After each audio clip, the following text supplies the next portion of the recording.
The 2008, the IMF data show the net foreign assets of the surplus countries. The surplus countries had 7.9 trillion worth of surpluses. They account for 16 trillion of GDP. The world has 60 trillion of GDP. So 1/4 of the GDP of effectively the poor countries have roughly sort of just under 50% of their GDP lent 50% of national GDP to the rich countries. The deficit countries have basically US, Europe, and Australia, but mostly the first two, have a deficit of 6.8 trillion, which is roughly 1/4 of their GDP, which is 29 trillion, which accounts for 50% of world GDP. So the poor guys are lending to the rich guys. Essentially, that's the name of the game, right? But now they're saying, I want you to revalue. How much is the revaluation going to cost? 10% revaluation of 7.9 trillion is a book loss, a stock loss of $790 billion. That's 5% of developing country GDP. In case you're not shocked, let me quote you what Singapore would go through. Singapore has a net foreign asset equivalent of 220 billion at the end of 2008, equivalent to 120% of GDP, 10% revaluation of the Sing dollar against the US dollar, assuming that all assets are US dollar. I'm not saying this is right or wrong, just give me a rough calculation, would be an accounting loss. Now, this is not a real loss, but it's an accounting loss of 22 billion US dollars, equivalent to 18% of Singapore GDP. So basically what and if they were to appreciate, Asia were to appreciate 20%, basically Asia is going to repeat what Japan went through during the Plaza Accord. And nobody wants to repeat the Japanese experience. So what is the environment now that Asia is going to go through? Well, first of all, the world will definitely be slower.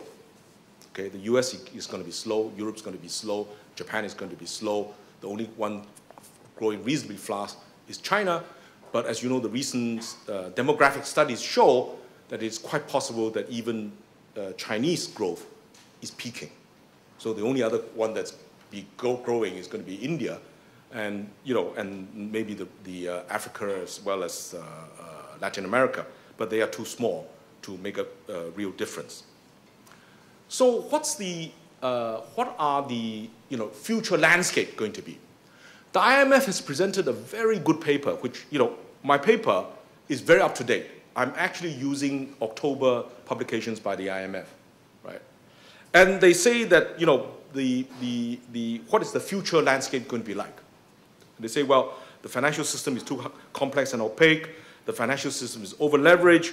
Liquidity risk was higher. Large complexes will become too important to fail. And the intermediation has moved to shadow banking industry. So this is exactly what I've just repeated to you. Now, the real question is, what are we going to do? We are living in a very distorted environment. The distortion is very simple. You take the three factors of production: land, labor, and capital. The price of capital is zero interest rate policy. The price of labor is very cheap because there are many Indian, Chinese, Indonesian, Vietnamese, Bangladesh workers willing to work very cheaply.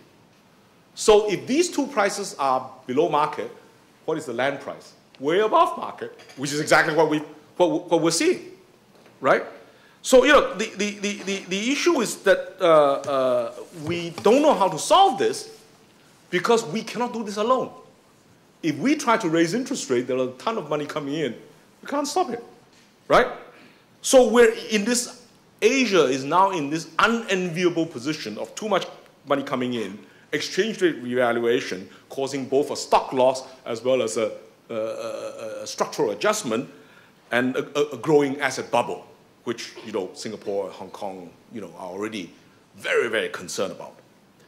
But we can't deal with this through monetary policy.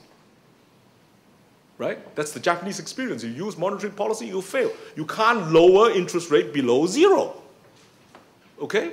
And so we're really in very, it's very difficult, to manage this. So what's the solution? Having to, kind of depress all of you. And that's why I think you're not eating or drinking. And I tell you, I was, shaken to the core once I finally got that macro and the micro, worked out. The real trouble is that we have global gain, but local pain. Right? Conventional wisdom, current theory doesn't help us in this environment. Right? We have a global market, but we're trying to regulate this like blind men holding parts of the elephant. Okay? Everybody's acting on their own interests, so we have a global tragedy of common.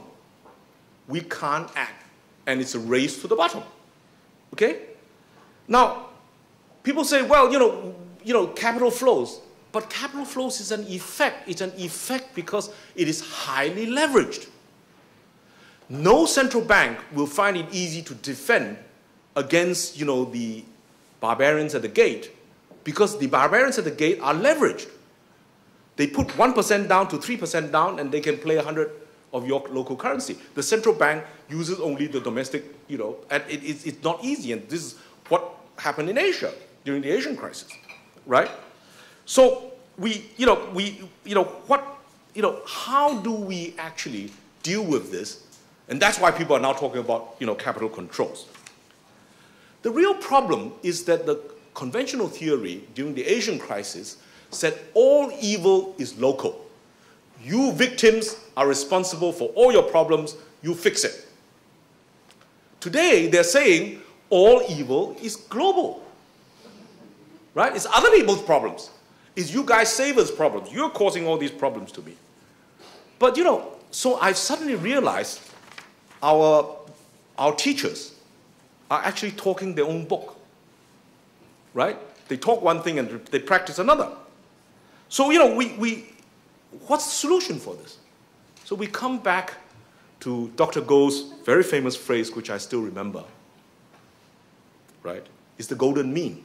He said, by paraphrasing Confucius, that financial regulation, like ruling a country, is like frying small fish, must not be overdone, right? Now, Nobel laureate Joe Stiglitz, writing about the Roaring '90s, put it very well. Today, the challenge is about getting the balance right between the state and the market, between collective action at the local, national, and global level, and between government and non-governmental action. Our real problem is actually that, how do you steer this boat in a very highly distorted environment? Right? And how do you satisfy both national needs and global needs? So Dr. Goh, coming back to Dr. Goh again, he said this in 1970, but it was about Singapore, but it was applicable to the world. He said externally, the real challenges for Singapore is externally how to find a useful role for Singapore in Southeast Asia, just change any nation in the world, and in domestic affairs, how to bring about a more equitable distribution of wealth. And he made a very, very important point. And this is the point about the market and the government. He understood too well that business negotiations are not the same as sovereign relations. I quote, "Relations between independent sovereign states cannot be conducted on the basis of supplicant and overlord. The methods they found so successful in business," that means his businessmen advising him, "are not available to us as a government. I would be a charlatan if I were to give you the answer now. All I can say is that there are no soft options here, no easy way out, and no surefire solutions." So 40 years ago, he had already pointed out there is no easy solution to this. And I would be a charlatan if I were to give you a simple answer to the situation of Asia trying to negotiate its way in a world basically dominated still by the advanced countries. Now, my own assessment is this. I think that globalization would require Asia to adopt its own stance on how to develop its financial system according to global standards. It's very clear that for us to be able to negotiate with the advanced countries, we need to have very strong domestic financial systems, right? And we have to be strong in order to integrate into the rest of the world. otherwise we become lunch, you know. And the whole reason is that it is because Asia lacked the efficient capital markets that led to the flow of excess savings to the West, inviting criticism that we were responsible for this crisis. So I can say that actually Asian financial regulation will be, after the lessons of the Asian crisis, will be prudent and conservative with greater emphasis on the enforcement of relatively simple rules. I think Asians are, you know, like Dr. Goh, pretty pragmatic people, and so they'll keep the system relatively simple rather than getting it too complicated. But if Asia is to shoulder global responsibilities, and that's what the West wants, then our mindset, institutions, knowledge base, and modus operandi will really have to be very significantly different from today. As my good Chinese friend, you know, Chairman Tang Shuangning said, I thought it was very, very good. The body has changed, but the mind has not. So, you know, Asia has grown bigger, but the mindset is still very much poor country, you know, maybe you guys should deal with the global responsibilities, etc. But the new mind and new body must solve 5 major problems before we can even begin to even think about competing with the West. I'm not even talking about competing, I'm talking about even talking as equals. What are these? These are the global financial architecture, the moral high ground, the financial and accounting standards, the too big to fail problem, and the need for regional and global regulation, cooperation. So let me say something about the financial architecture first. Because if you don't solve the financial architecture, you solve nothing. We're back to square one, okay? So, you know, this is why this crisis is so complex. It's both a structural problem and it's a micro problem. And it's a historical problem.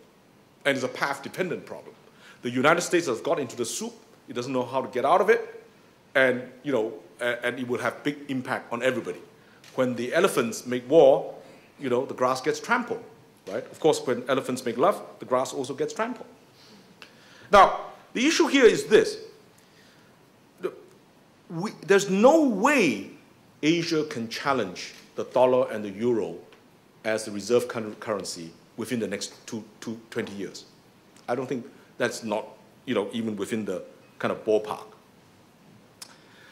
You know, the reason for this is very simple. Asia cannot get its act together. Asia cannot agree on what is the right thing to do for Asian currencies. Simple, right? Now, everybody talks about the reforms of the IMF. They are interesting but not critical. Why do I say this? Because the IMF is neither a lender of last resort nor a regulator. It's not. All it just says, well, politely to you, say, maybe I should do something about it. If I don't have it, let me go and look at my constitution, right? So that's essentially, G20 has been very good on the rhetoric, but not very strong on the substance. So the reason why the global architecture is defective is that we have no global monetary policy, we have no global regulatory policy, we have to do this somewhat through cooperation with each other, and we have zero tax base. Now, the reason why a national currency can, you know, be stable is because you have a central bank monetary policy, you have a domestic regulator, and you have a Ministry of Finance. But who is the Ministry of Finance for the world? Answer, nobody. Tax power is national, and nobody is willing to give it to the IMF or any, you know, a global central bank. And the result is we have a system that is inherently unstable.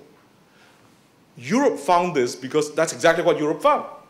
They thought that, you know, you have a common currency and you have a common regulatory policy and you have a common central bank. Then when it comes to you have real problems, who is going to pay for Greece problems? Who is going to pay for Ireland's problems?